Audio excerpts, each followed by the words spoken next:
Welcome to the race war. I'm going to need you guys to pick a side, white, black. If you on Twitter, you cannot be in the middle. You've got to pick a side and you've got to just go for it, because this is what it's looking like on Twitter right now, and it's absolutely crazy. Now, obviously, I'm just joking around. You don't have to pick a side. Hopefully, we're not really going to have a race war, but if you're on Twitter, that's what this whole situation seems to have sparked, and it's crazy.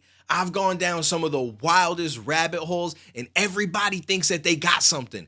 And it's both sides. It's not just me sitting here to be like, yo, these white people are crazy. The black people is crazy too, and they butting heads and saying some of the dumbest things I've ever seen in my life. Now, I do feel like there is a bigger conversation to be had about everything that I'm seeing on Twitter, and one of these days I will put out a video and talk about it. But today I want to touch more on this Karmelo Anthony murder situation because more information has come out. And some of it, I don't know if it's been validated, but I wanted to cover it because it's getting a lot of attention on Twitter. And then I also wanted to go into the arrest report, which includes 1 or 2 witness accounts. And I don't know why there's not more, because they have a whole list of people that they claim are witnesses. And yet I'm not seeing any more reports besides the couple that I saw.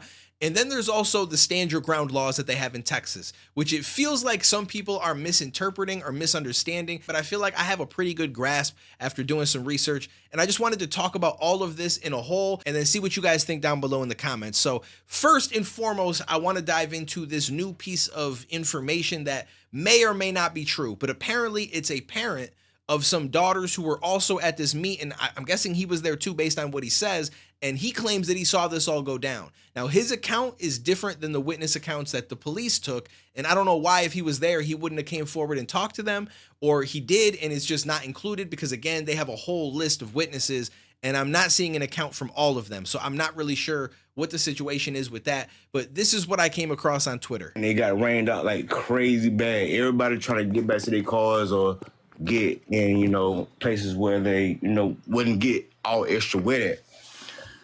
Dude was sitting up under the tent, right? He was on his phone, right? My daughters was up under the same goddamn tent. Yeah.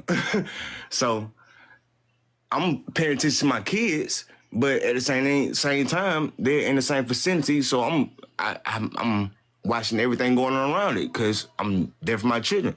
So dude walks up, McKellen, bro, he wasn't even under the tent at the time. They came from a whole separate tent and walked over there.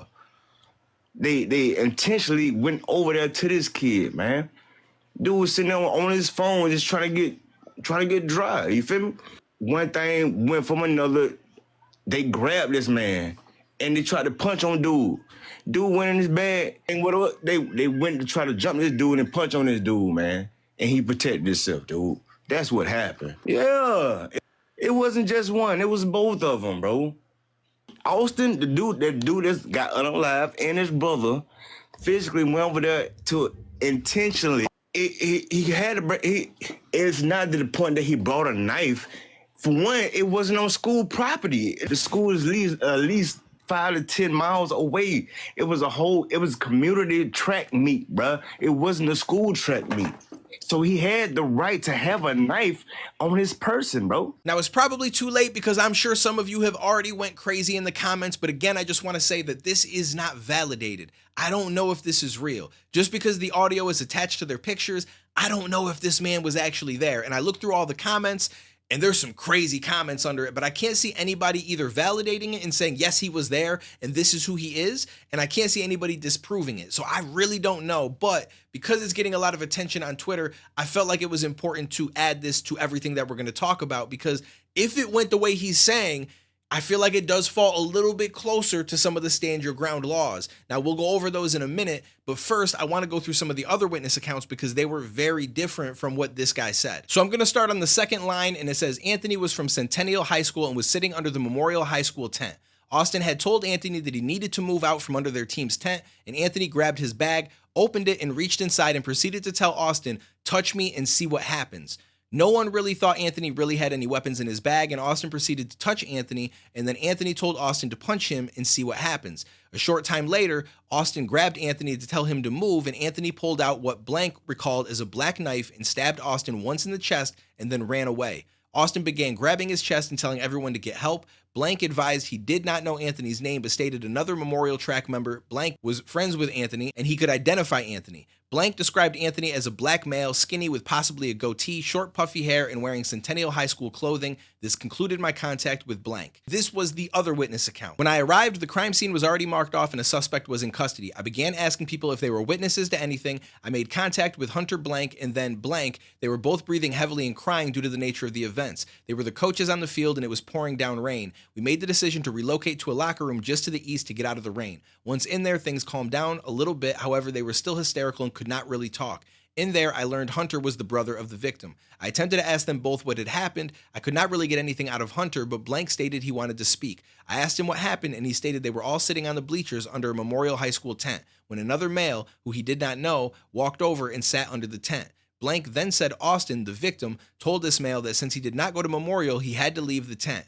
Austin and the male went back and forth, and then Austin stood up and pushed the male to get him out of the tent. Blank had said during this time of arguing, the male was reaching around in his bag he had. It was at this time the male took out a knife and stabbed Austin and then left the scene. This was all Blank remembered when he talked to me. After this, I then stood by with 3 athlete witnesses until CID arrived and interviewed them. I was then relieved by an SRO and went back to my patrol, nothing further. So I'm still confused as to why there's not more witness reports in this entire report, and I'll link the entire report down below for you guys to read through all of it, but there's only 7 pages and I can only find these 2 witness accounts. So I don't know if the others just haven't been processed yet or how that all works on the police side of things, but there's got to be more people that know about this. Now, the second one that we read made it seem like he just stabbed him, like no reason at all. And I'm less likely to believe that one. And the only reason why is because it was a person that was there with the victim's brother. And I'm not saying that he's lying, but if anybody is going to say something that's not 100% true, in order to make the person look a little worse, it's going to be the person that's friends with them or right there with the brothers themselves. So that's the only reason. But I will say that the other witness account was not that far off. Regardless, I want to look at the stand your ground laws because I do feel like for the most part, it might not apply to this. And again, it kind of just depends on how things went, because the first statement that was made that we watched in that audio would make it seem like the stand your ground laws were 100% in effect for this. But then when we read the other witness reports, it seems to me like it wouldn't necessarily be self-defense, even though a lot of people on Twitter are trying to claim that what they read in these witness reports proves that he was defending himself. I don't really buy that. So I just wanted to go over it and kind of break that down. Now, the first thing I want to address is the fact that people are saying it does not matter because he brought a knife to a school event or to a school, which is illegal, except that is not necessarily the case. In general, it is a felony to possess a location-restricted knife on the physical premises of a school, any grounds or building on which a school-sponsored activity is being conducted, or a school passenger transportation vehicle. So in order for it to matter that he had a knife at a potential school event, it's going to depend on if it falls under a location-restricted knife. There are 2 types of knives in Texas law, distinguished only by blade length. A location-restricted knife is any knife, bladed hand instrument with a blade over 5.5 inches. If the blade is exactly 5.5 inches or less, it is simply referred to throughout Chapter 46 as a knife. So based on that, if the knife that this kid was carrying is 5.5 inches or less, then he's not breaking any laws and he's totally within his right by Texas law to bring this to school events or on school grounds, whether or not you agree with that.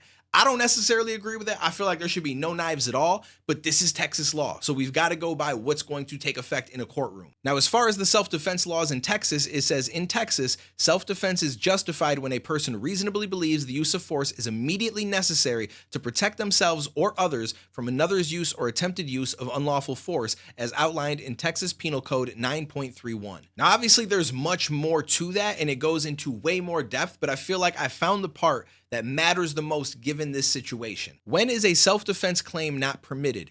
Used force against a police officer during a lawful arrest, provoked the use of force, or responded with force during a verbal confrontation. Additionally, the use of force must be proportional to the force being threatened by the other party.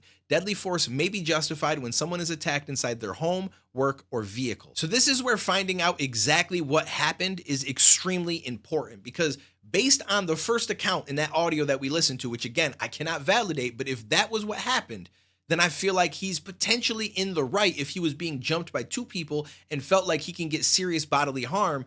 Then this fits. Like it would work perfectly fine for him. But if that's not what happened, and what actually happened is closer to the other witness accounts, then I feel like it's not self-defense. Even though a lot of people are saying that it is, I feel like he broke 2 rules. One is if it's a one-on-one, I don't know that the kid was doing anything that would be proportionate to you stabbing him in the chest. So I feel like that alone kind of disqualifies you. But also, if we look back at that page that I just showed you, it says provoked the use of force. So basically it's saying that you cannot provoke somebody to use force on you to allow you to then defend yourself.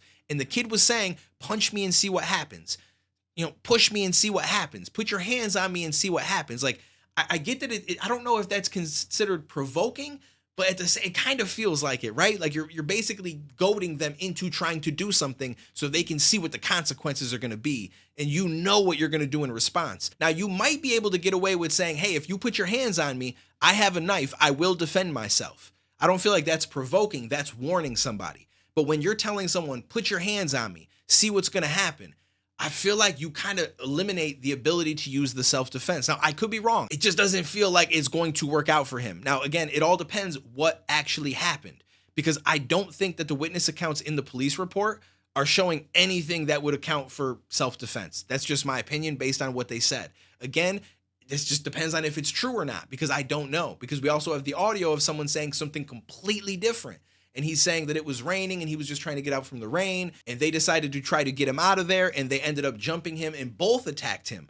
Now, if that ends up being true, I think that he's got a better claim at self-defense, but it's really going to depend on what the real situation was. And I don't think that any of us know. And we're going crazy on Twitter arguing and throwing shade at each race and different people and all sorts of stuff when we don't even know the full facts of this. I feel like we need to wait and get more witness accounts. And if a bunch of them match up, then I think it's safe to say that that's the reality of it. And right now, there's two that are relatively close, and then this audio, which we don't know anything about or if it's even real, that's on the opposite side. So as of right now, there's two witness accounts that are close, and I'm probably leaning towards them being the accurate statement. And if that's the case, there is no self-defense in my opinion.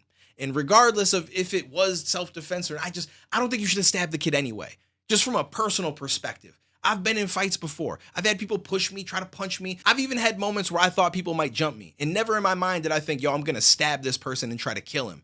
Now, will I potentially be willing to grab a weapon to defend myself just to get myself separated from being jumped and get out of the situation? Of course I would. But the thought of killing somebody never crossed my mind. So I just don't think that that was the answer regardless. I just don't think that he was going to die if he didn't do that. I don't think so. And I feel like unless your life is genuinely in danger, I'm not in agreement with these kind of laws. But this is Texas. This is what Texas likes.